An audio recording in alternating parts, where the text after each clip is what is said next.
Para mabawasan nga ang campus congestion na matagal ng problema sa bansa, pinag-aaralan ngayon ng DepEd ang pagpapatupad ng 4+1 blended learning model o ang 4 na araw na on-site learning at 1 araw na online.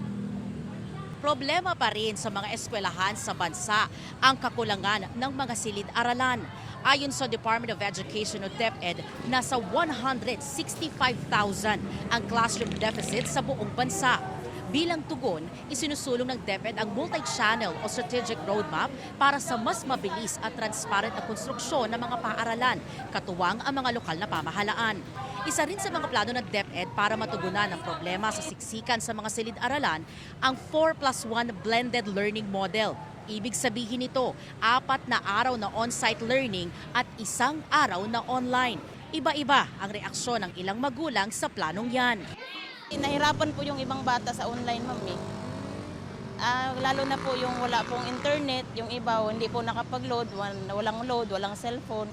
Mas maganda po talagang face-to-face, ma'am. Pabor naman po ako sa blended learning kasi may wifi naman po kami sa bahay. Para na rin po makapagpahinga yung bata sa isang araw. Para po may pahinga po kami kasi kaya so na po yung 4 days po. And isang online class.